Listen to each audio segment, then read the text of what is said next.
ولقد يسرنا القرآن للذكر فهل من مدكر। কোরআন শরীফে নবীকে পরিচয় করানোর ক্ষেত্রে আল্লাহ পাক নাম ধরে অনেক সময় পরিচয় করিয়েছেন, প্রায় 4টি জায়গায় এসেছে। উদাহরণস্বরূপ মুহাম্মাদুর রাসূলুল্লাহ ওয়াল্লাযীনা মাআহু আশিদ্দাউ আলাল কুফার, আল্লাহ বলে দিয়েছেন যে মুহাম্মদ আল্লাহর রাসূল। আরেকটা আয়াতে এসেছে মা কানা মুহাম্মাদুন আবা আহাদিম মির রিজালিকুম, মুহাম্মদ তোমাদের মধ্যে কোনো পুরুষের পিতা নয়। এটা হচ্ছে তখন যখন থার্ড পারসনে আল্লাহ পরিচয় করিয়েছেন। থার্ড পারসন বুঝেন তো, থার্ড পারসনে পরিচয় করিয়েছেন। কিন্তু সেকেন্ড পারসনে যখন ডাকার প্রয়োজন হয়েছে, আল্লাহ কোরআন শরীফে অন্যান্য নবীদেরকে তো নাম ধরে ডেকেছেন। আপনি খুলে দেখেন, আল্লাহ বলেছেন ইয়া আদম উসকুন আনতা ওয়া যাওজুকাল জান্নাহ, হে আদম তুমি এবং তোমার স্ত্রী জান্নাতে বসবাস করো, নাম ধরেছেন না। ইয়া নূহ ইহবিত বিসালামিন মিন্না ওয়া বারাকাতিন আলাইক, নূহ হে নূহ শান্তির সাথে নৌকা থেকে নামো। ইয়া ইব্রাহিম ক্বাদ সাদ্দাকতা রুইয়া, ইব্রাহিম হে ইব্রাহিম ডাক দিয়ে বলেছেন তোমার স্বপ্ন সত্য হয়েছে। ইয়া মূসা ইন্নানি আনাল্লাহ, ইয়া ঈসা ইবনে মারইয়াম আযকুর নি'মাতি আলাইকা ওয়া আলা ওয়ালিদাতিক, ইয়া যাকারিয়া ইন্না নুবাশশিরুকা বিগুলাম, ইয়া ইয়াহইয়া খুযিল কিতাবা বিকুওয়া, ইয়া দাউদ ইন্না জাআলনাকা খলিফাতান ফিল আরদ। প্রত্যেক নবীকে আল্লাহ কোরআন শরীফে নাম ধরে রেখেছেন। আর যখন হাবিবের কথা এসেছে আল্লাহ বলেছেন ইয়া আইয়ুহান নবী ইয়া আইয়ুহার রাসূল। একবার আল্লাহ পাক নাম ধরে ডাকেন না, কি জন্য? আল্লাহর জন্য নবীকে আদব দেখানোর কিছু নাই। আল্লাহ রব, নবী বান্দা। আমাদের আকীদা পরিষ্কার। আর রব্বু রব্বুন ওয়া ইন তানাজ্জাল ওয়াল আবদু আবদুন ওয়া ইন তারাক্কা, বান্দা বান্দাই থাকবেন, তিনি যত তরক্কি করুন। একেবারে তিনি যদি আরশে মুআল্লায় চলে যান, যেভাবে নবী গিয়েছিলেন মেরাজের রাতে, তিনি তো খোদা হয়ে আসেন নাই, তিনি নবী, তিনি বান্দাই ছিলেন। আর আল্লাহ তাবারাকা ওয়া তাআলা তার শান অনুযায়ী আমাদের যত নিকটে চলে আসুন না কেন, আল্লাহ তো আর আমাদের মতো বান্দা হয়ে যাবেন না, আল্লাহ রবই থাকবেন।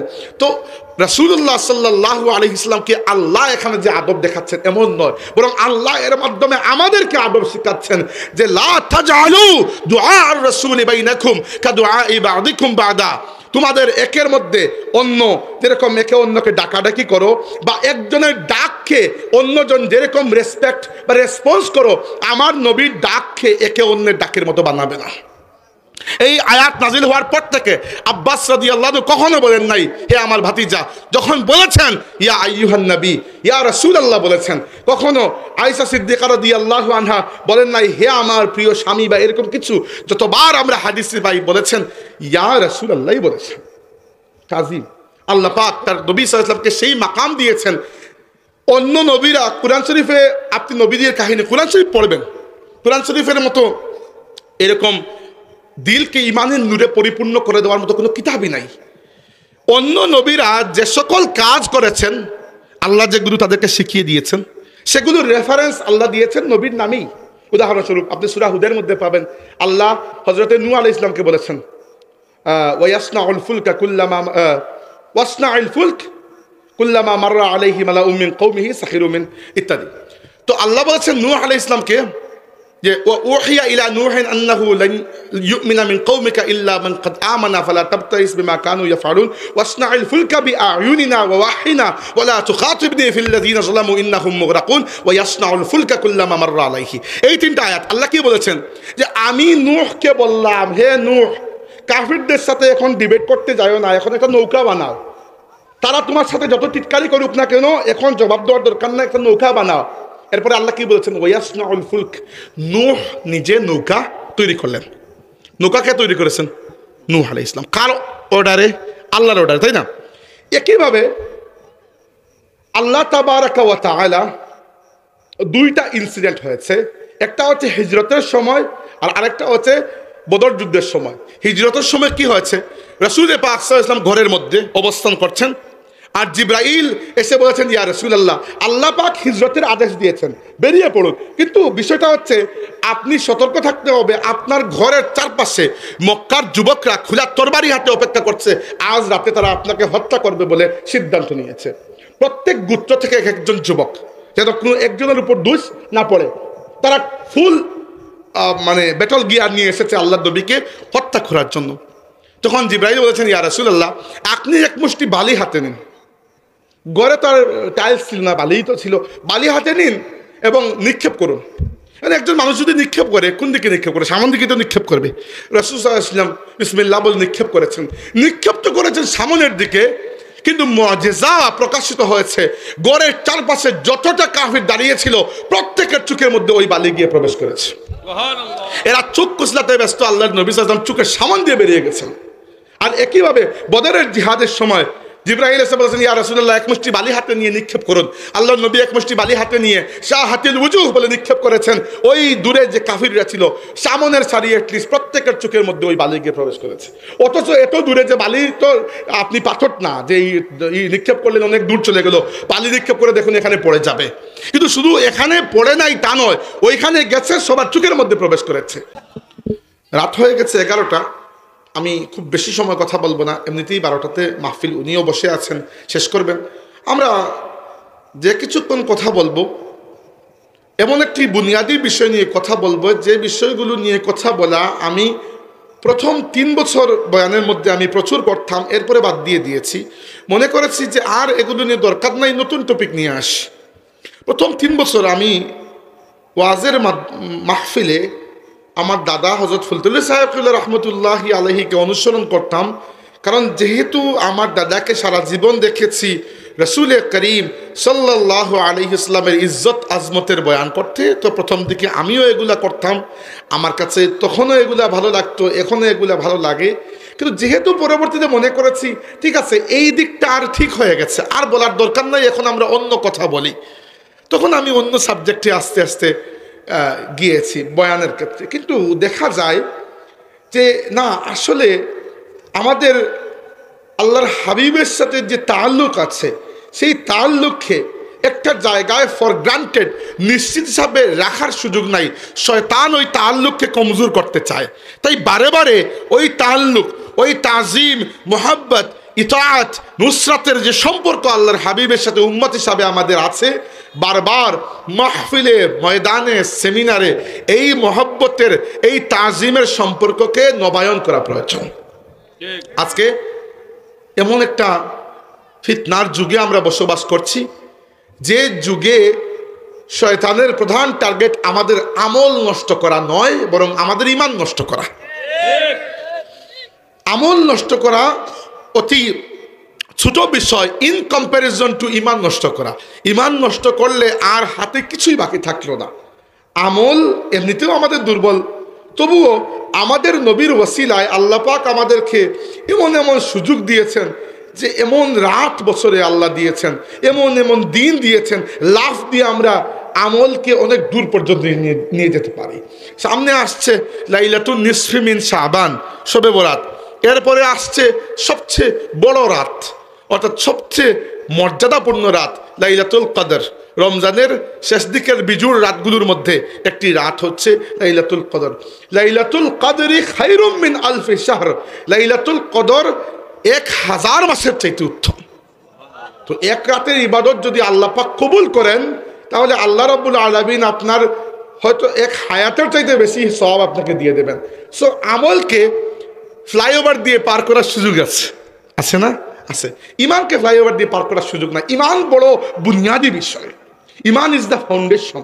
ইমান খুবই বুনিয়াদী বিষয়। ইমানকে চেক দিয়ে রাখতে হয়, নইলে আল্লাহ নবী কখনো বলতেন না ইমান নবায়ন করার কথা।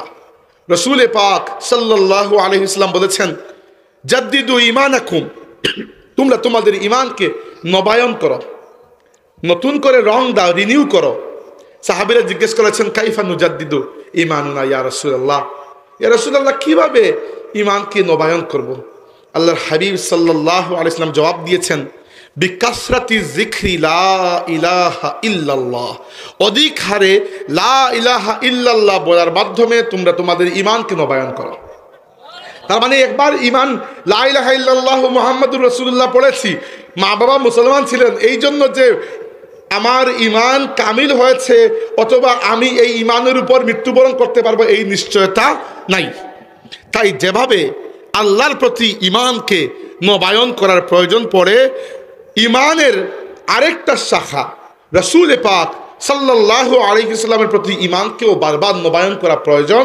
কারণ ওই জায়গায় উল্টাপাল্টা করার কারণে ইসলামে সমস্ত গুমরাহ ফিরকার জন্ম হয়েছে। ইসলামে একটাও বাতিল ফিরকা নাই যারা আল্লাহ তাবারাকা ওয়া তাআলাকে অস্বীকার করে গুমরাহ হয়েছে। বুঝতে পেরেছেন? আল্লাহকে অস্বীকার করলে তো আপনি মুসলমানই থাকতে পারলেন না। এমনকি নিকৃষ্ট থেকে নিকৃষ্ট সরাসরি কাফির যারা কাদিয়ানি, নুসাইরিয়া, এরাও আল্লাহ রাব্বুল আলামিনকে অস্বীকার করে নাই। কিন্তু খ্রিস্টান এবং ইহুদিরাও আল্লাহ রাব্বুল আলামিনকে অস্বীকার করেনি। আমরা এক আল্লাহতে যেরকম বিশ্বাস করি, আমরা যেরকম মুওয়াহিদ তাওহীদের অনুসারী, ইহুদিরাও কিন্তু তাওহীদের অনুসারী। আর মুসলমানদের মধ্যে বাতিল ফিরকা যা আছে সবাই তাওহীদের অনুসারী। কিন্তু সমস্যা হয়েছে আল্লাহর একত্ববাদ এবং আল্লাহর কোরআনকে মানার পরও রাসূল পাক সাল্লাল্লাহু আলাইহি সাল্লামকে তার পরিপূর্ণ সিফাতের সাথে না মানা, অথবা মানতে গিয়ে কোনো একটা বেশকম করা, অথবা আল্লাহর সুন্নতের উপর ডাকাতি করার কারণে ওই ফিরকাগুলো গুমরাহ হয়ে গেছে। ভাই, নবী আমাদের মতো নয়। দিস ইজ দ্য কি পয়েন্ট। আমরাও নবীর মতো নয়। যদি মুসলমানরা এতটুকু বিশ্বাস করে তাহলে ইমানটা বেঁচে যায়। নবী কোনো সুরতেই কোনো দিক থেকেই আমাদের মতো নয়, আমরা কোনো দিক থেকেও নবীর মতো নেই। শুধু একটাই মিল আছে যে আল্লাহ তাবারাকা ওয়া তাআলা তার নবীকে আদম সন্তানের মধ্যেই পাঠিয়েছেন। অর্থাৎ নবী ফেরেশতা নয়, নবী জিন নয়, নবী মানব জাতির অন্তর্ভুক্ত, আমরাও মানব জাতির অন্তর্ভুক্ত, এতটুকু। কিন্তু এটি শুধুমাত্র এজ এ স্পিসি, প্রজাতি হিসাবে, না মর্যাদায়, না অন্য কোনো সুরতে নবী আপনার মতো কিংবা আপনি নবীর মতো। এতটুকু যদি ক্লিয়ার রাখেন সব সময়, তাহলে নবীর প্রতি আপনার তাজিম, নবীর প্রতি আপনার ইমানের কোনো একটা শাখায়ও সমস্যা হবে না ইনশাআল্লাহ। আর যদি সমস্যা না হয়, আমল কমজোর হলেও আমি তো আশা করি যতটুকু আল্লাহ পড়ার তৌফিক দিয়েছেন যে কিয়ামতের ময়দানে আল্লাহ পাক আপনাকে হয় নিজের রহমতে নয়তো নয় এবং নবীর শাফাআতে অথবা আপনার আমলের কারণে কোনো না কোনো সূরতে আল্লাহ আপনাকে নাজাত দিয়ে দিবেন। কিন্তু নবীর সাথে সম্পর্ক বা তাআল্লুক যদি মজবুত না হয়, তাহলে আর কোনো ক্ষেত্রে আপনি কিছুই করতে পারবেন না। এইগুলা মুখস্থ কথা নয়। সাহাবায়ে কেরামের জীবনকে স্টাডি করার পরে আমরা এই সিদ্ধান্তে উপনীত হয়েছি যে সাহাবায়ে কেরামের ইমানের একমাত্র চশমা, ইমানের একমাত্র সোর্স রাসূল করিম সাল্লাল্লাহু আলাইহি ওয়াসাল্লাম ছিলেন। আপনি বলতে পারেন যে সাহাবায়ে কেরাম আল্লাহর নবীর প্রতি ঈমান এনেছেন। আমি কিভাবে বললাম যে ঈমানের একমাত্র সোর্স হচ্ছে নবী সাল্লাল্লাহু আলাইহি ওয়াসাল্লাম? কুরআনও তো ঈমানের সোর্স না? কিন্তু কুরআন তো আর আপনার উপর নাজিল হয় নাই। আপনি কুরআনকে মানেন, কুরআন কি জন্য? কুরআনকে যে আপনি আল্লাহর কালাম মানেন কি জন্য মানেন? কারণ নবী বলেছেন কুরআন আল্লাহর কালাম, নয়তো কুরআন তো জিবরাইল আপনার কাছে তো আর নিয়ে আসেন নাই। এজন্য ইমানের একমাত্র ইন্ডিপেন্ডেন্ট সোর্স মুহাম্মদুর রাসূলুল্লাহ সাল্লাল্লাহু আলাইহি ওয়াসাল্লামের জাতে গ্রামী, আল্লাহর হাবিবের সাথে আপনার তাআল্লুক, আল্লাহর হাবিবের প্রতি ঈমান, তাজিম, মহব্বত, ইত্তেবা, নুসরাত, এগুলোর মধ্যে আপনার ঈমান নির্ভর করে। এই কয়েকটি পয়েন্ট নিয়ে কিছুটা কথা বলবো। বসে পড়েন, এটা চেয়ার দুনাকে কিছু কথা বলবো। আমার দিকে তাকান, আমি 40-45 মিনিটের মেহমান, আমাকে দেখেন আপাতত। যাই হোক, যদি বলছিলাম হাজিরিন, আল্লাহর নবীর প্রতি আমরা ঈমান এনেছি, তাই না? এনেছি তো? ওকে। ঈমানের কিছু চাহিদা আছে। ঈমান সস্তা নয়। সস্তা যেহেতু নয়, তাইলে রাস্তায় কুলিও পাবেন না। রাস্তায় বাদাম বিক্রেতার কাছে বাদাম বিক্রি করতে তাকে দেখবেন যে বাদাম বিক্রি করছে। বাদাম খারাপ জিনিস না, আমারও পছন্দ। তো রাস্তায় বাদাম আপনি পেতে পারেন, কিন্তু রাস্তায় নিশ্চয়ই স্বর্ণের চেইন নিয়ে কেউ বসবে না, কারণ এটা দামি। এটার জন্য আলাদা দোকান, আলাদা সেট আপ লাগবে, আলাদা সিকিউরিটি লাগবে। এক্স্যাক্টলি, ঈমান কোনো রাস্তায় কোড়ানো সম্পদ নয় যে আপনি হাঁটার পথে পেয়ে যাবেন। দ্বিতীয়ত, যে সম্পদটা আপনি কম দাম দিয়ে কিনেছেন সেটাকে আপনি যেমনি মনে হয় এমনি রাখতে পারবেন চাইলে, কিন্তু যেটা আপনি খুব দাম দিয়ে কিনেছেন এটাকে যেভাবে ইচ্ছা সেভাবে রাখবেন না। আপনার ইচ্ছা হবে, আপনি জানেন যে এটাকে প্রোটেকশন দিতে হবে ভালো করে, নইলে এটা কেউ নিয়ে যাবে। একইভাবে যেহেতু আপনার সবচেয়ে মূল্যবান সম্পদ ঈমান, তাহলে ঈমানকে যেভাবে প্রোটেকশন দিতে হয় সেটার প্রতি খেয়াল রাখা দরকার। হাজিরিন, আল্লাহর নবীর প্রতি ঈমান আনার পর সেই ঈমানকে টিকিয়ে রাখার জন্য কমসে কম 4টা শর্ত তো মুমিনকে পালন করতেই হবে। কমসে কম 4টা চাহিদা ঈমানের আছে, যেগুলো আপনাকে পূর্ণ করতেই হবে। উদাহরণ দিচ্ছি আমি, দুনিয়াবি উদাহরণ বোঝানোর জন্য। আপনি ভর্তি হয়েছেন বাংলাদেশ সেনাবাহিনীতে। তো ভর্তি হওয়ার পরে লাজিম কিছু কাজ আপনাকে করতে হবে। এক নম্বর হচ্ছে আর্মির ট্রেনিং নিতে হবে। আপনি ভর্তি হলেন সেনাবাহিনীতে, ভর্তি হয়ে বললেন না আমি ট্রেনিং নেব না, তো রাখবে আপনারা সেনাবাহিনীতে? আপনি বললেন না আমি ইউনিফর্ম পরবো না, আমি পাঞ্জাবি পায়জামা পরে যুদ্ধ করবো, কেউ দেবে না। কারণ যুদ্ধের ইউনিফর্ম যুদ্ধের জন্য ডিজাইন করা। এটা দুনিয়াবি উদাহরণ দিলাম, তুলনা করছি না। একইভাবে আমরা যখন ইমান আনি, অটোমেটিক ইমানের কিছু চাহিদা তৈরি হয়।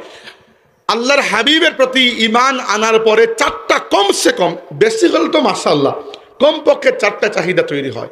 প্রথমটা হচ্ছে নবীকে তাজিম করা, 2 নম্বর নবীকে মহব্বত করা, 3 নম্বর নবীর অনুসরণ বা আনুগত্য করা, 4 নম্বর নবীকে সাহায্য করা। আমি একটু ব্যাখ্যা দেব সবগুলার। প্রথমে এগুলা মনে রাখেন, এই চারটা হচ্ছে কমসে কম, এই চারটা হচ্ছে 33 মার্ক, এর নিচে ফেল। বুঝতে পেরেছেন পরীক্ষার বিষয়টা? জানেন তো 33-এর নিচে তো আর কিছু নাই, ফেল আপনি করলেন। আর উপরে গেলে আপনি চলে যান, সমস্যা কি, 100-তে 100 পেতে পারেন। তো দেখেন, যার মার্ক পরীক্ষায় 89, দ্বিতীয়বার খাতা দেখার পরে বোঝা গেল না 89 না, আসলে 87, তো কিছুই যায় আসে না। তার A+ ছিল, A+ এখনো ঠিকই আছে, 2 মার্ক কমলে কিছু যায় আসে না। আপনার ছিলই 33, কমে গেছে 2 মার্ক, তো তার 2 মার্ক কমা আর আপনার 2 মার্ক কমা কি সেম হইল? আপনি 2 মার্ক কমলে ফেল, আর সে 2 মার্ক কমলে A+ ছিল, A+-এ আছে।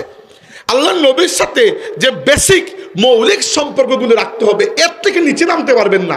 এর উপরে আপনি আবু বকর সিদ্দিক পর্যন্ত যদি যেতে পারেন যান, আমার তো সমস্যা নেই, আমি তো আটকাবো না, কিন্তু এর নিচে নামতে পারবেন না। এর নিচে নামলে ঈমান হারাম হয়ে যাবেন।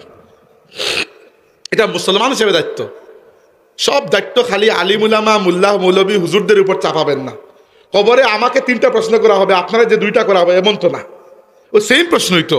অতএব পুরো ইসলাম আমাদের গালে কেন দিয়ে দেন আপনারা? তাই আল্লাহ নবীর সাথে এই 4টা সম্পর্ক বজায় রাখতে হবে। এবার আসুন এগুলো একটু ভিতরে ঢুকি। প্রথমত হচ্ছে তাজিম। কুরআন শরীফে আল্লাহ রাব্বুল আলামিন আমাদেরকে রাসূল করিম সাল্লাল্লাহু আলাইহি ওয়াসাল্লামের তাজিম শিক্ষা দিয়েছেন। কিভাবে? 2-3টা উদাহরণ দিলেই বুঝতে পারবেন।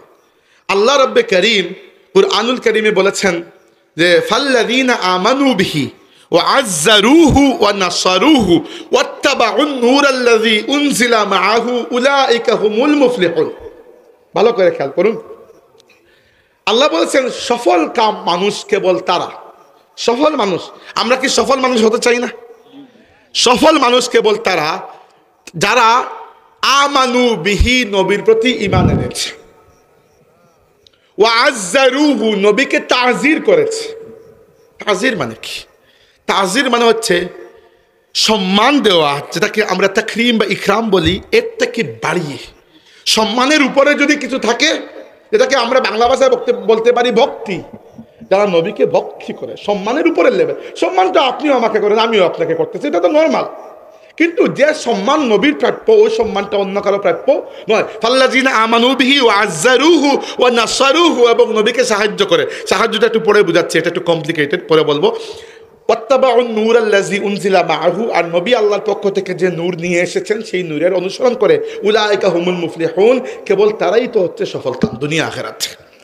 তাইলে আল্লাহ তাবারাকা ওয়া তাআলা তার নবী সাল্লাল্লাহু আলাইহি ওয়াসাল্লামের ব্যাপারে যখন আমাদেরকে ইজ্জত, সম্মান, অনার, রেসপেক্ট করতে বলেছেন, আল্লাহ সাধারণ সম্মান করার অর্থে শব্দ ব্যবহার করেন নাই।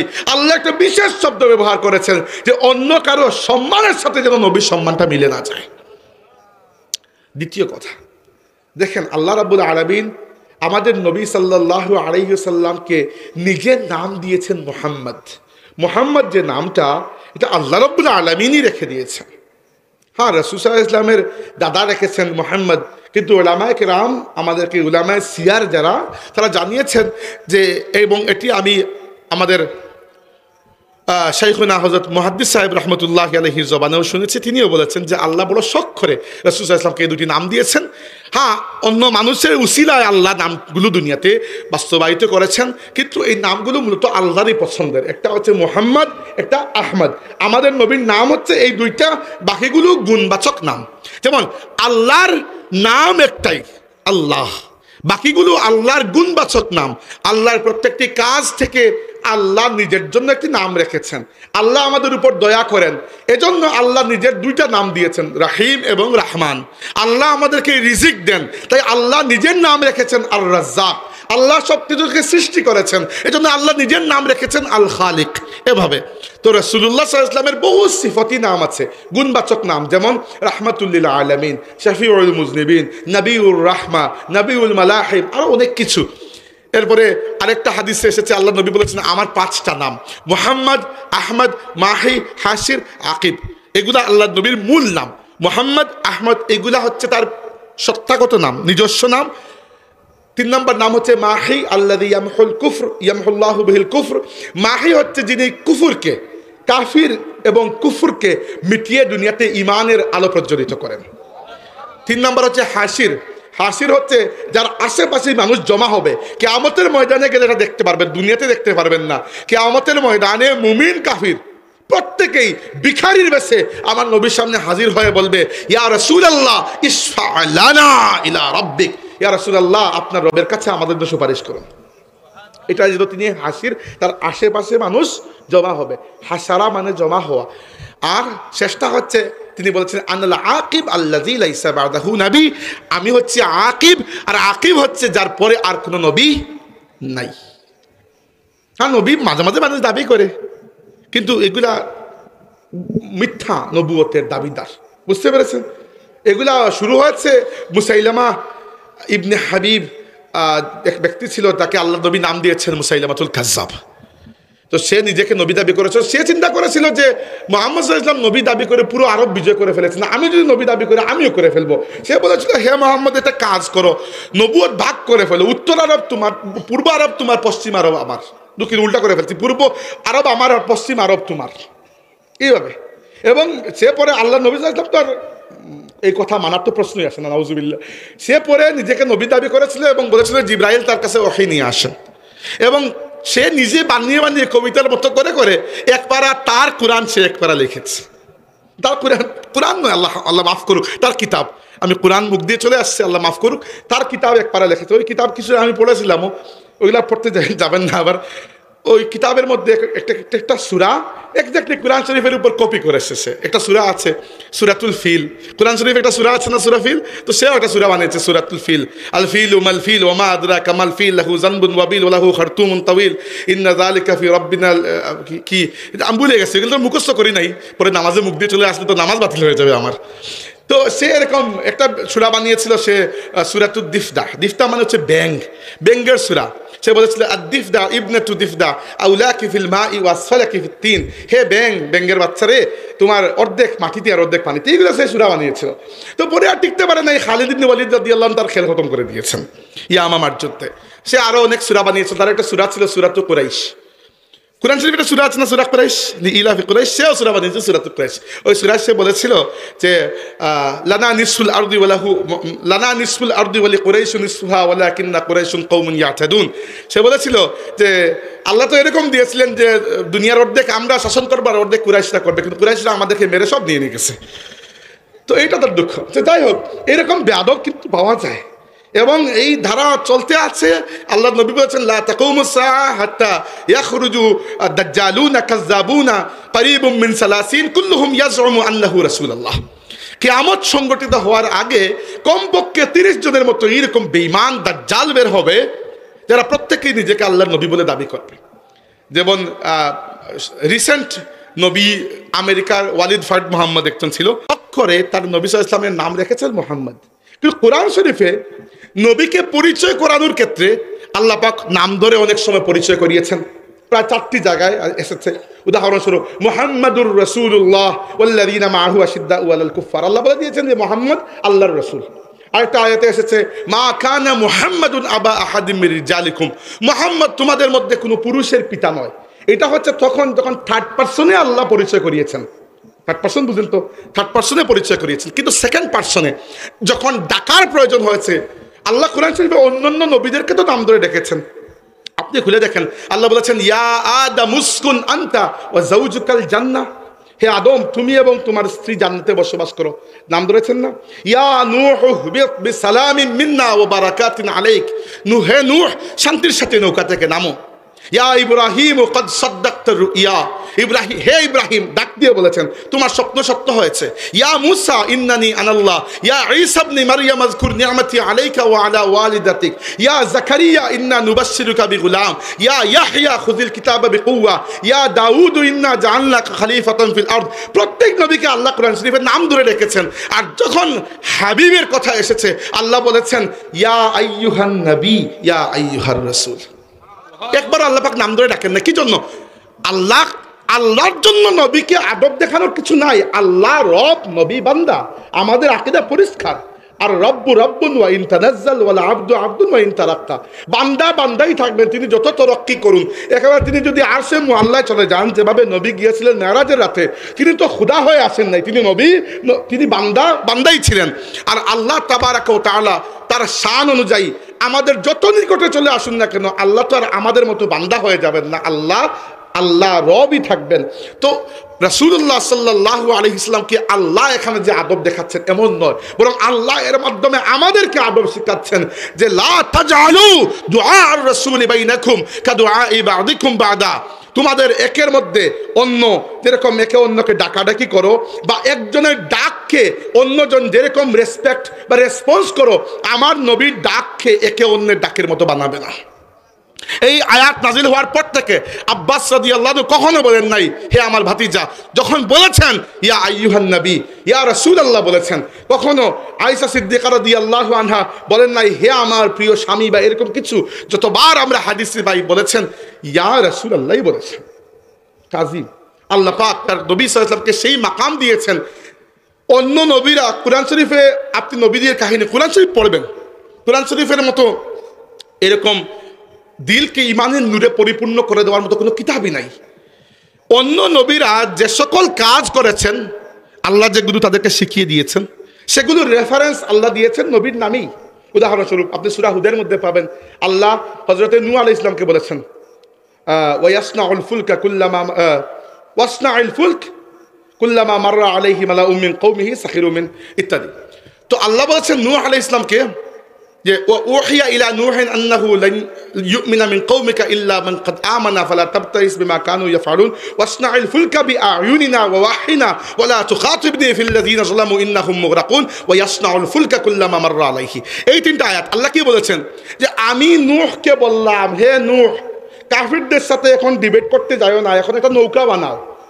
তারা তোমার সাথে যত টিটকারি করুক না কেন, এখন জবাব দেওয়ার দরকার না, একটা নৌকা বানাও। এরপরে আল্লাহ কি বলেছেন ওয়াসনাউল ফুলক। নূহ নিজে নৌকা তৈরি করলেন। নৌকাকে তৈরি করেছেন নূহ আলাইহিস সালাম, কার অর্ডারে? আল্লাহর অর্ডারে, তাই না? একইভাবে আল্লাহ তাবারাকা ওয়া তাআলা দুইটা ইনসিডেন্ট হয়েছে।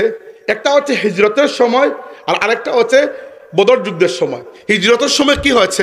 রাসূল পাক সাল্লাল্লাহু আলাইহি ওয়াসাল্লাম ঘরের মধ্যে অবস্থান করছেন, আর জিব্রাইল এসে বলেছেন ইয়া রাসূলুল্লাহ, আল্লাহ পাক হিজরতের আদেশ দিয়েছেন, বেরিয়ে পড়ুন। কিন্তু বিষয়টা হচ্ছে আপনি সতর্ক থাকতে হবে, আপনার ঘরের চারপাশে মক্কার যুবকরা খোলা তরবারি হাতে অপেক্ষা করছে, আজ রাতে তারা আপনাকে হত্যা করবে বলে সিদ্ধান্ত নিয়েছে। প্রত্যেক গোত্র থেকে এক একজন যুবক, যেন কোনো একজনের উপর দোষ না পড়ে। তারা ফুল ব্যাটল গিয়ার নিয়ে এসেছে আল্লাহ নবীকে হত্যা করার জন্য। তখন জিব্রাইল বলেছেন ইয়া রাসূলুল্লাহ, আপনি এক মুষ্টি বালি হাতে নিন। ঘরে তো আর টাইলস ছিল না, বালিই তো ছিল। বালি হাতে নিন এবং নিক্ষেপ করুন। মানে একজন মানুষ যদি নিক্ষেপ করে, কোন দিকে নিক্ষেপ করে? সামনের দিকে তো নিক্ষেপ করবে। রাসূল সাল্লাল্লাহু আলাইহি ওয়াসাল্লাম বিসমিল্লাহ বলে নিক্ষেপ করেছেন। নিক্ষেপ তো করেছেন সামনের দিকে, কিন্তু মুআজিজা প্রকাশিত হয়েছে। গড়ের চারপাশে যতটা কাফির দাঁড়িয়ে ছিল, প্রত্যেকের চোখের মধ্যে ওই বালি গিয়ে প্রবেশ করেছে। এরা চোখ কুচলাতে ব্যস্ত, আল্লাহর নবী সাল্লাল্লাহু আলাইহি ওয়াসাল্লাম চোখের সামন দিয়ে বেরিয়ে গেছেন।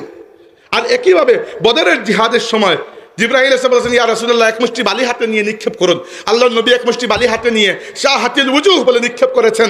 ওই দূরে যে কাফিররা ছিল, সামনের সারি অ্যাটলিস্ট প্রত্যেকের চোখের মধ্যে ওই বালি গিয়ে প্রবেশ করেছে। অথচ এত দূরে যে বালি, তো আপনি পাথর না যে এই নিক্ষেপ করলেন অনেক দূর চলে গেল, বালি নিক্ষেপ করে দেখুন এখানে পড়ে যাবে। কিন্তু শুধু এখানে পড়ে নাই তা নয়, ওইখানে গেছে, সবার চোখের মধ্যে প্রবেশ করেছে। এবার এই কথাগুলো আল্লাহ নবীকে শিখিয়ে দিয়েছেন জিব্রাইল। জিব্রাইল নয়, মূলত আল্লাহ রাব্বুল আলামিন। জিব্রাইল তো নিজের ইচ্ছায় কিছু করবেন না, আল্লাহর পক্ষ থেকে এসে শিখিয়ে দিয়েছেন। তো নবী কাজ করেছেন, শিখিয়ে দিয়েছেন কে? আল্লাহ। তো কোরআন শরীফে অন্য নবীদের ক্ষেত্রে যখন আল্লাহ কোনো কাজ শিখিয়ে দেন আর নবী করেন, তখন আল্লাহ এটাকে স্পষ্ট করেন যে আমি বলেছি নবী এটা করো, নবী এটা করেছেন। কিন্তু আমাদের নবী সাল্লাল্লাহু আলাইহি ইসলামের প্রটোকল ছিল এরকম, আল্লাহ রাব্বুল আলামিন নবীকে শিখিয়ে দিয়েছেন, নবী কাজটি নিজের হাতে করেছেন। কিন্তু আল্লাহ যখন ওই কাজটিকে উল্লেখ করছেন, আল্লাহ বলেছেন ওয়ামা রামাইতা ইজ রামাইতা ওয়ালাকিন্নাল্লাহ রামা। যখন বালি নিক্ষেপ করেছিলেন, আপনি নিক্ষেপ করেন নাই, আপনার হাত দিয়ে আল্লাহ ওই বালি নিক্ষেপ করেছিলেন। সুবহানাল্লাহ। হুদাইবিয়ার সন্ধির সময় সাহাবা কেরাম 1500 সাহাবা আল্লাহর নবী সাল্লাল্লাহু আলাইহি ওয়াসাল্লামের কাছে এসে বললেন, ইয়া রাসূলুল্লাহ, আমাদের ভাই উসমান হত্যার প্রতিশোধ না নিয়ে আমরা মদিনায় ফিরে যাব না। কাহিনী কি হয়েছে? 1500 সাহাবী নিয়ে আল্লাহর নবী 6ষ্ঠ হিজরিতে এসেছেন উমরা করতে। কাফিররা আটকে দিয়েছে হুদাইবিয়া নামক এলাকায়। হুদাইবিয়া মক্কা শরীফ থেকে 5-6 কিলোমিটার দূরে হবে বা একটু বেশি হবে। এখন ওই এলাকাটি আমি অনেক খুঁজেছি, পাই নাই। এলাকার নাম তারা সৌদি রাষ্ট্র পরিবর্তন করে দিছে, অন্য কিছু একটা নাম হয়তো। তো ওই এলাকায় কাফিররা আল্লাহ নবী সাল্লাল্লাহু আলাইহি ওয়াসাল্লাম এবং সাহাবীদেরকে আটকে দিয়েছে। তো রাসূলুল্লাহ সাল্লাল্লাহু আলাইহি ওয়াসাল্লাম উসমান রাদিয়াল্লাহু আনহুকে পাঠিয়েছেন যে উসমান তুমি যাও গিয়ে, উসমান রাদিয়াল্লাহু আনহুকে পাঠিয়েছেন যে উসমান তুমি যাও গিয়ে তাদেরকে বুঝিয়ে বলো যে আমরা যুদ্ধ করার জন্য আসি নাই, আমরা ইহরাম পরে সাথে কুরবানির পশু নিয়ে উমরা করতে আসছি। ওরা উসমান রাদিয়াল্লাহু আনহুকে ওখানে আটকে রেখেছে। আটকে বলতে গ্রেফতার করেছে এমন নয়, জাস্ট বলেছে যে তুমি থাকো কতক্ষণ এখানে। তাকে এখানে এটা গৃহবন্দী বা নজরবন্দি করে রেখেছে। আর খবর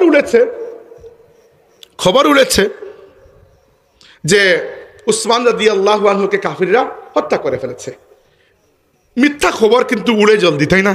সত্য খবর থেকে ফেক নিউজ অনেক দ্রুত ছড়ায়। তো আজকের যুগে ফেসবুকে ছড়ায়, তৎকালীন যুগেও হয়তো ফেসবুক ছিল। কিছু মানুষ তো সবসময় ফেসবুকের ভূমিকায় ছিল, যে এখান থেকে খবর ওইখানে, এখান থেকে খবর ওইখানে। তো এইরকম খবর রটে গেছে। আর আল্লাহ রাব্বুল আলামিন বিষয়টা পরিষ্কার করছেন না, আল্লাহ দেখতে যাচ্ছেন মুমিনদের ইমানের জজবাটা। আল্লাহ তো পরীক্ষা করেন না? আল্লাহ পরীক্ষা করেন। তো 1500 সাহাবা আল্লাহ নবী একটা গাছের নিচে দাঁড়িয়েছেন আর হাত মুবারক বাড়িয়েছেন। আমি দেখাচ্ছি না, দেখানো বেয়াদবি। ডান হাত মুবারক নিচের দিকে দিয়েছেন। প্রত্যেক সাহাবী একজন করে এসে নিজের হাত আল্লাহর নবীর হাতে রেখেছেন। এরপরে রাসূলুল্লাহ সাল্লাল্লাহু আলাইহি ওয়াসাল্লাম সেই হাতকে নিয়ে নিজের বাম হাত ওই হাতের উপরে, বুঝতে পেরেছেন? মানে একজন সাহাবীর হাত এখানে আর উপরে নিচে দুইটাই আল্লাহর নবীর হাত। এইভাবে হাতে হাত থেকে আল্লাহর রাসূলের কাছে 1500 সাহাবা জিহাদের বায়াত করেছেন হুদাইবিয়ার নামক প্রান্তরে। এরপরে একটা খবর এসেছে যে উসমানকে হত্যা করা হয় নাই, তারা কিছু করে নাই, ছেড়ে দিচ্ছে। তারা ভয় পেয়ে গেছে, ভয় পেয়ে বরং নেগোসিয়েশন করার জন্য প্রস্তুত। কিন্তু ওই যে বায়াত করেছিলেন আল্লাহর এত পছন্দ হয়েছিল, আল্লাহ বলেছেন লাকাদ রাদিয়াল্লাহু আনিল মুমিনিনা ইয ইউবাইউনাকা তাহতা আশ-শাজারাতি ফাআলিমা মা ফি কুলুবিহিম ফাআনজালা আস-সাকিনাতা আলাইহিম। হে নবী, ওই যে গাছের নিচে যারা আপনার হাতে হাত থেকে বায়াত করেছিল, আমি আল্লাহ তাদের উপর চির সন্তুষ্ট হয়ে গেছি। সুবহানাল্লাহ। আর বায়াতটিকে আল্লাহ এত গুরুত্ব দিয়েছেন। বায়াত সাহাবীরা করেছেন নবীর হাতে, কিন্তু আল্লাহ যখন বলেছেন ইন্নাল্লাযীনা ইউবাইউনাকা ইন্নামা ইউবাইউনাল্লাহ, যারা আপনার হাতে হাত থেকে বায়াত করেছে যেন তারা আল্লাহর হাতে হাত থেকে বায়াত করেছে। সুবহানাল্লাহ। এই হচ্ছে আল্লাহর রাসূলের তাজিম, এই হচ্ছে তাজিমের। অনেক বছর আগে যখন আন্তর্জাতিক শান রিসালত মহাসম্মেলন হয়েছিল 2017 সালে, মানে দ্বিতীয়বার, তখন মিশরের একজন শায়েখ এসেছিলেন, সম্ভবত ইয়াহইয়া আল কিত্তানি। তিনি ওই বিষয়টা একবার বলেছিলেন বয়ানের মধ্যে, ওই আলিয়া মাঠি, যে আমার কাছে কোরআন শরীফে আল্লাহর নবীর তাজিমের জন্য, আল্লাহর নবীর শ্রদ্ধা সম্মান বোঝানোর জন্য সবচেয়ে বেস্ট যে উদাহরণ সেটা হচ্ছে এইটা, যে আল্লাহর নবী নিজের হাতে হাত নিয়ে সাহাবীদের বায়াত করেছেন। আর আল্লাহ বলেছেন যারা আপনার হাতে হাত রেখেছে আপনার নয়, এরা যেন আল্লাহর হাতে হাত থেকে বায়াত করেছে। এই হচ্ছে রাসূল সাল্লাল্লাহু আলাইহি ওয়াসাল্লাম মদিনা শরীফে গেছেন, প্রচুর মানুষ। মক্কা শরীফে তো মানুষ ছিল না, তো মানুষ ওখান থেকে কথা বলতেছে, এখান থেকে কথা বলতেছে। তো কেউ যখন নবীকে ডাকতে চাইতেন বলতেন রাইনা ইয়া রাসূলুল্লাহ, ইয়া রাসূলুল্লাহ আমাদের দিকে একটু তাকান, মানে ওই দিকে ফিরে আছেন। তো কখনো বলতেন ইয়া রাসূলুল্লাহ আমি ওই দিকে আপনাকে ডাকছি, একটু তাকান। তো মদিনায় এমন একটা দল ছিল যাদেরকে মক্কায় কখনো আল্লাহ নবী পান নাই, এরা হচ্ছে ইহুদি। মক্কায় কখনো কোনো ইহুদি ছিল না, মদিনায় আগ থেকে ইহুদিরা ছিল। তো ইহুদিরা ইসলাম এবং আল্লাহর রসুলের কত বড় দুশ্মন সেটা তো আমরা সবাই জানি, এটা তো নতুন করে বলার কিছু নাই। এরা ষড়যন্ত্রকারী, এদেরকে আল্লাহ বলেছেন লুইনাল্লাযীনা কাফারু মিন বানি ইসরাঈল, বনি ইসরাঈলের মধ্যে যারা কুফরি করেছে ইহুদি খ্রিস্টান, এদের প্রতি আল্লাহ লানত বর্ষণ করেছেন, শুধু আযাব নয় লানত। আচ্ছা, তো ইহুদিরা এই শব্দটিকে একটু টুইস্ট করলো, টুইস্ট করে কি করলো, তারা রাঈনা ইয়া রাসূলুল্লাহ জায়গায় রাঈনা ইয়া রাসূলুল্লাহ বলতো। এবং এই শব্দটি, এই কনোটেশন যখন হিব্রু ভাষায় যায় তখন একটা খারাপ অর্থ দেয়। তো রাঈনা ইয়া রাসূলুল্লাহ, সাহাবীদের উদ্দেশ্য ছিল ইয়া রাসূলুল্লাহ আমাদের দিকে আপনি তাকান, আমাদের দিকে নজর দিন, দৃষ্টি দিন, খেয়াল করুন। আর রাঈনা যদি আইনের পরে ইয়া দেন তাহলে হবে রাঈ শব্দের অর্থ হচ্ছে রাখাল, যে মেষ ভেড়া বকরি গরু এগুলো রাখে। তো তারা রাসূল সাল্লাল্লাহু আলাইহি ওয়াসাল্লামকে আমাদের রাখাল বলতে চাইতো এবং রাঈনা দ্বারা ওইটা উদ্দেশ্য করত, রাখাল।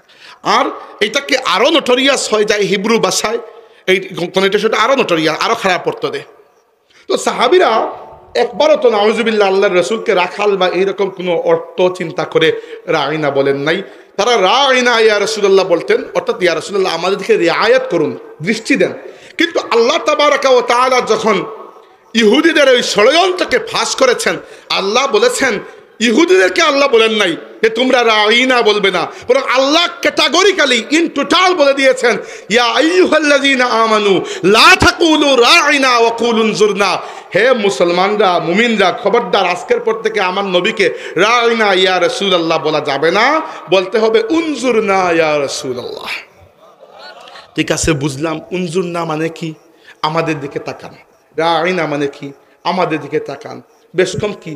বেশ কম কিছু না। ওই খবিসরা ভিন্ন অর্থে এটিকে ব্যবহার করার সম্ভাবনা আছে। আর আল্লাহর নবীর জন্য কেউ মনের মধ্যেও কোনো বেয়াদবি পোষণ করবে, আল্লাহ পাক ওটাকেও প্রশ্রয় দান করেননি। বুঝতে পেরেছেন বিষয়টা? শুধু তাই নয়, আল্লাহ রাব্বুল আলামিন তো আমাদেরকে এমন নাজারা দেখিয়েছেন যেটা আমরা কল্পনা করতে পারি না। সাহাবী ইবনে আবি মুলাইকা রাদিয়াল্লাহু আনহু বলেছেন তাফসীরের মধ্যে, এই হাদিস, এই আয়াতের ব্যাখ্যা সহিহ বুখারীর মধ্যেও এই হাদিস এসেছে যে একদিন তো এইরকম আল্লাহ রাগ করেছিলেন, মনে হচ্ছিল এই উম্মতের সবচেয়ে শ্রেষ্ঠ দুইজন মানুষ মনে হয় আজকে বরবাদ হয়ে যাবে। শ্রেষ্ঠ মানুষ কারা? নবীর পরে শ্রেষ্ঠ দুই ব্যক্তি আবু বকর সিদ্দিক রাদিয়াল্লাহু আনহু এবং ওমর ইবনে খাত্তাব রাদিয়াল্লাহু আনহু, এই দুইজনের উপর আল্লাহ রাগ করেছেন। কি জন্য? রাসূল সাল্লাল্লাহু আলাইহি ওয়াসাল্লামের কাছে একটা কাফেলা এসেছে, সে ইসলাম কবুল করার পরে ওরা ফিরে যাচ্ছে। যাওয়ার সময় আল্লাহর নবী এদের মধ্য থেকে কাকে আমির নিযুক্ত করবেন, দাওয়াতি কাজ ঘরে গিয়ে করবে, এজন্য আমির প্রয়োজন, কাকে আমির নিযুক্ত করবেন? আল্লাহ নবী পরামর্শ চাইলেন। আবু বকর রাদিয়াল্লাহু আনহু একজনের কথা বললেন, ওমর রাদিয়াল্লাহু আনহু অন্যজনের কথা বললেন। এই নিয়ে তাদের দুইজনের মধ্যে একটা কথা কাটাকাটি সৃষ্টি হলো। নবীর সাথে ঝগড়া করে নাই, আস্তাগফিরুল্লাহিল আযীম, নিজেদের মধ্যে ঝগড়াও না, একটা কথা কাটাকাটি সৃষ্টি হয়েছে। আর কথা কাটাকাটি করতে করতে নরমালি আওয়াজটা উঁচু হয়ে গেছে। আল্লাহ রাব্বুল আলামিন কোনো লেহাজ করেন নাই যে এরা আবু বকর, এরা ওমর, এদেরকে শিক্ষা দিতে হলে আচ্ছা ঠিক আছে নবীকে আমি বলি, হে নবী গোপনে এদেরকে জানিয়ে দিন যে আমার সামনে জুড়ে আওয়াজে কথা বলবে না। না না না, আল্লাহ বিলকুল লেহাজ করেন নাই। কোরআন শরীফের আয়াত নাযিল করেছেন, ইয়া আইয়ুহাল্লাযীনা আমানু লা তারফাউ আসওয়াতাকুম ফাওকা সাওতিন নবী, হে ঈমানদাররা খবরদার আমার নবীর সামনে আওয়াজ উঁচু করবে না। ওয়ালা তাজহারু লাহু বিল কওলি কাজাহরি বা'দিকুম লিবা'দিন, আর একে অন্যের সাথে যেরকম জুড়ে গলায় কথা বলো আমার নবীর সামনে এরকম বলবে না। বললে কি হবে? আনতাহবাতা আমালুকুম ওয়া আনতুম লা তাশউরুন, পুরো জীবনের সমস্ত আমল বরবাদ হয়ে যাবে, তোমরা বুঝতেও পারবে না। বুঝতে পারলে না তওবা করবে, আল্লাহ বুঝার সুযোগই দেবেন না, এর আগে খালাস। আল্লাহ তার নবীর ইজ্জতের বিষয়টা, উম্মতের ব্যাপার এতটুকু খেয়াল রেখেছেন। সাহাবীরা একদিন রাসূল সাল্লাল্লাহু আলাইহি ওয়াসাল্লাম শাদী মুবারক করেছেন, একটা নতুন বিবাহ করেছেন, বিবাহের দাওয়াত দিয়েছেন। সাহাবীরা গেছেন অলিমা খেতে, গিয়ে খাওয়ার পরে বসে এমন গল্প করে শুরু করে দিয়েছেন, আসার আর নামই নাই। সাহাবীরা নর্মালি তো আল্লাহ নবীর ঘরে গিয়ে এরকম গল্প করার সুযোগ হয় না, একদিন গিয়েছেন, পেয়েছেন, গল্প করা শুরু করেছেন। রাসূল সাল্লাল্লাহু আলাইহি ওয়াসাল্লাম ঘুমাবেন, কিন্তু লজ্জায় বলতে পারছেন না। আল্লাহ নবী সাল্লাল্লাহু আলাইহি ওয়াসাল্লামের হায়া, লজ্জা খুব বেশি ছিল। আল্লাহ রাব্বুল আলামিন এখানে পরখ করেন নাই যে কে বসে আছে আর লজ্জা কি লজ্জা নয়। আল্লাহ বলে দিয়েছেন ইয়া আইয়ুহাল্লাযীনা আমানু লা তাদখুলু বুয়ুতান নাবিয়্যি ইল্লা আন ইউস্তাযানা লাকুম ইলা তুআমিন গায়রি, আমি আরেকটু বলে যাচ্ছি ইয়া আইয়ুহাল্লাযীনা আমানু লা তাদখুলু বুয়ুতান নাবিয়্যি ইল্লা আন ইউযানা লাকুম ইলা তুআমিন গায়রা নাযিরিনা ইনাহু ওয়ালাকিন ইযা দুইতুম ফাদখুলু ফাইযা তাইনতুম ফান্তাসিরু ওয়ালা মুস্তানিসিনা লিহাদিস। প্রথমে তো হে মুমিনরা নবীর ঘরে আন্দাজি দাওয়াত ছাড়া যাবে না, আর যদি নবী দাওয়াত দেন যাও খাও জাস্ট বের হও, বসে বসে গল্প করার এখানে সুযোগ নাই। কুরআন শরীফের আয়াত বানিয়ে গল্প করছি না। ফাইযা তাইনতুম ফান্তাসিরু, খাওয়া শেষ উঠে যাও, ওয়ালা মুস্তানিসিনা লিহাদিস, বসে বসে গল্প করার দরকার নাই। কি জন্য? আল্লাহ ইন্না যালিকুম কানা ইউযিন নবী, এইটা আমার নবীকে কষ্ট দিতে পারে। আল্লাহ তার নবী সাল্লাল্লাহু আলাইহি ওয়াসাল্লামের এতটুকু কষ্ট কেউ প্রশ্রয় দেননি। এবার উম্মত হিসাবে আমাদের, আমি খালি 4টা বলতে নিয়েছিলাম, একটা বলে চলে গেছে সময়, আরো 5 মিনিট শেষ করে ফেলছি। আল্লাহ তার নবী সাল্লাল্লাহু আলাইহি ওয়াসাল্লামের তাজিম উম্মতকে এইভাবে শিক্ষা দিয়েছেন। রাসূল সাল্লাল্লাহু আলাইহি ওয়াসাল্লামের মহব্বত দ্বিতীয়টা, তাজিম তো বুঝতে পেরেছে তাই না? আপনার কি মনে হয় এর থেকে একটু নিচে গেলে আমাদের ঈমান বাঁচবে? সহিহ বুখারীর রিওয়ায়াত, এই হুদায়বিয়ার সন্ধির সময় এক ব্যক্তি এসেছেন মক্কাবাসীর পক্ষ থেকে আল্লাহ নবীর সাথে কথা বলতে। বাই চান্স তিনি সাহাবী মুগীরা ইবনে শুবা রাদিয়াল্লাহু আনহুর চাচা। এসে বয়সে আল্লাহ নবীর সমপর্যায়ের, এসে বন্ধুত্বের খাতিরে আল্লাহ নবীর সাথে দাঁড়াইতে তিনি এরকম ধরেছেন। মুগীরা ইবনে শুবা রাদিয়াল্লাহু আনহু তরবারি বের করে চাচার হাতে রেখে বলেছে এই চাচা হাত ছড়াও। চাচা তো অবাক, আমার ভাতিজা কি করে এইগুলা? তখন মুগীরা ইবনে শুবা বলেছেন যে এই যে বন্ধুত্বের টাচ স্পর্শ, এগুলা আমাদের মধ্যে, আল্লাহ নবীর সাথে এগুলা খাটবে না। সাহাবীরা আল্লাহর নবীকে যেভাবে মূল্যায়ন করেছেন ওইটার সবচেয়ে বড় উদাহরণ তো দেখে শুনলেন, স্বীকৃতি তো দিয়েছেন উরওয়া ইবনে মাসউদ সাকাফি। উরওয়া ইবনে মাসউদ সাকাফিকে কাফিররা পাঠিয়েছিল আল্লাহ নবীর সাথে নেগোসিয়েশন করার জন্য। তিনি এসে দেখেন যে রাসূল সাল্লাল্লাহু আলাইহি ওয়াসাল্লাম থুক মুবারক ফেলেন, লাউ তানাখাবা নুখামাতান, থুক মুবারক ফেলেন। সাহাবীরা ওই থুক মুবারক থুতু মাটিতে পড়তে দেন, নিজের হাতের মধ্যে নিয়ে নেন। তিনি গিয়ে বলেছেন যে মক্কার কাফিররা, ইন্নী কাদ ওয়াফাততু ইলা কাইসারা ওয়া কিসরা ওয়া নাজাশি, আমি তো দুনিয়ার রাজা বাদশাহ কাইসার, কিসরা, নাজাশি সবার দরবারে গিয়েছি, কিন্তু ওয়াল্লাহি মা রাআইতু মালিকান ইউআযজিমুহু আসহাবুহু মা ইউআযজিমু আসহাবু মুহাম্মাদিন মুহাম্মাদা। আল্লাহর কসম করে বলছি, দুনিয়ার অন্য কোনো প্রজাকে, তাদের রাজাদেরকে এইরকম শ্রদ্ধা সম্মান করতে আমরা দেখি নাই যেভাবে মুহাম্মদুর রাসূলুল্লাহ সাহাবীরা মুহাম্মদুর রাসূলুল্লাহকে শ্রদ্ধা সম্মান করেন সাল্লাল্লাহু আলাইহি ওয়াসাল্লাম। এই হচ্ছে আল্লাহ আমাদেরকে সাহাবা কেরামের মাধ্যমে, কুরআনুল কারীমের মাধ্যমে আল্লাহর নবীর তাজিম শিখিয়েছেন। আল্লাহর রাসূলের ক্ষেত্রে কথাবার্তা বলার সময় খুবই খেয়াল করে বলবেন। রাসূলুল্লাহ সাল্লাল্লাহু আলাইহি ওয়াসাল্লামের মতো আমরা নই। আমরা একে অন্যের সাথে যে কথাগুলো শব্দগুলো ব্যবহার করি, ওই শব্দ নবীর সামনে ব্যবহার করা যায় না। এজন্য আপনাদের মনে আছে ফুলতলি সাহেবুল্লাহ রহমতুল্লাহ আলাইহি রাসূল সাল্লাল্লাহু আলাইহি ওয়াসাল্লামকে নেতা বললে রাগ করতেন। কি জন্য? নেতা বলা ইটসেলফ কোনো হারাম তো নয়। কি জন্য রাগ করেন? নেতা তো কোনো খারাপ কিছু নয়। কি জন্য? আমি অনেক চিন্তা করেছি রাতে, নেতা কি জন্য। একবার পরে আমাদের বড়রা জবাব দিয়েছেন নেতা বলে রাগ করতেন কি জন্য। কারণ নেতা খুবই দুনিয়াবি একটা শব্দ, দুনিয়াবি টাইটেল। নেতা কে?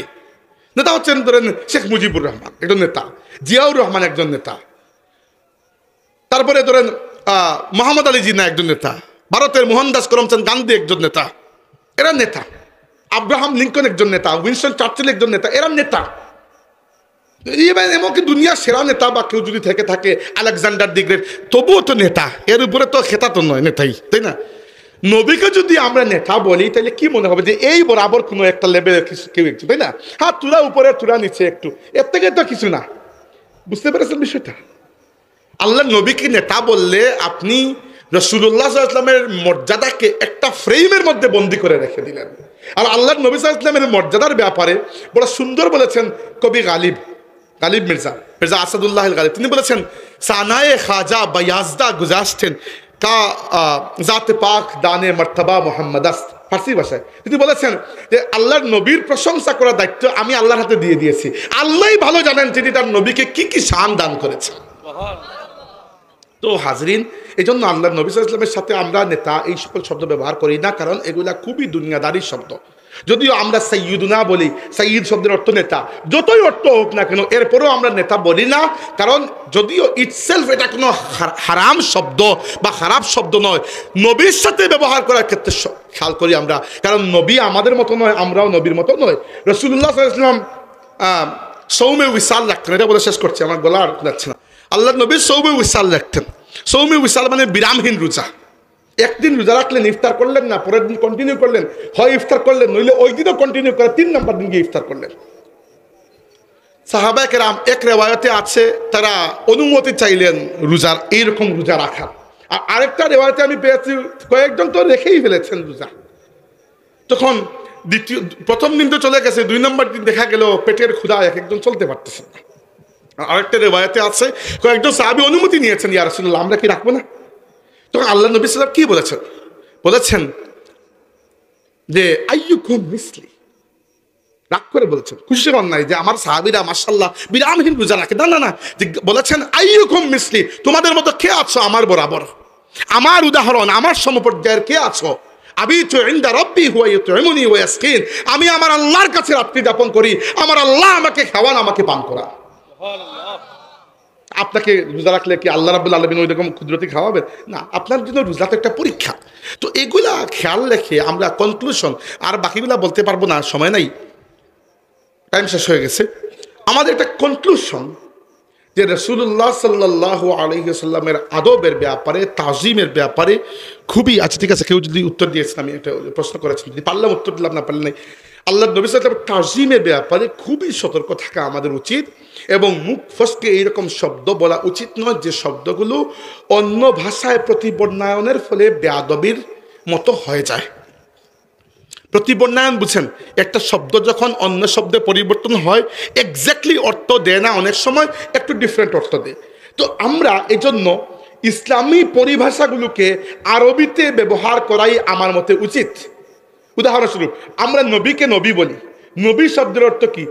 যার কাছে গোপন সংবাদ আসে। তো আপনি নবী বলতে অর্থ করবেন যে যার কাছে গোপন সংবাদ আসে না। নবীকে আমরা বাংলায় কি লিখি? নবী তো লিখি, তাই না? রাসূল, রাসূল মানে হচ্ছে বার্তা বাহক, বার্তা বাহক। তো রাসূল যেহেতু ইসলামের একটা নিজস্ব পরিভাষা, তাই আরবি ভাষায় যে ব্যক্তি আপনাকে মানে পিয়ন, যে আপনার বার্তা বহন করে, তাকে কিন্তু আরবি ভাষায় রাসূল বলা হয় না। যদিও রাসূল বলাটা আবিধানিক করতে ভুল নয়, কিন্তু যেহেতু ইসলামে রাসূল একটি মর্যাদাপূর্ণ শব্দ, তাই আরবি ভাষায় পোস্টম্যান যে চিঠি ডেলিভারি দেয়, পিয়ন, তাকে বলা হয় সাইল বারিদ। এইভাবে আমরা বলি সিদ্দিক, সিদ্দিকের কোনো বাংলা অর্থ করার দরকার নেই। সিদ্দিক মানে সিদ্দিক, শহীদ মানে শহীদ, তারপরে সালেহ মানে সালেহ, আউলিয়া মানে আউলিয়া।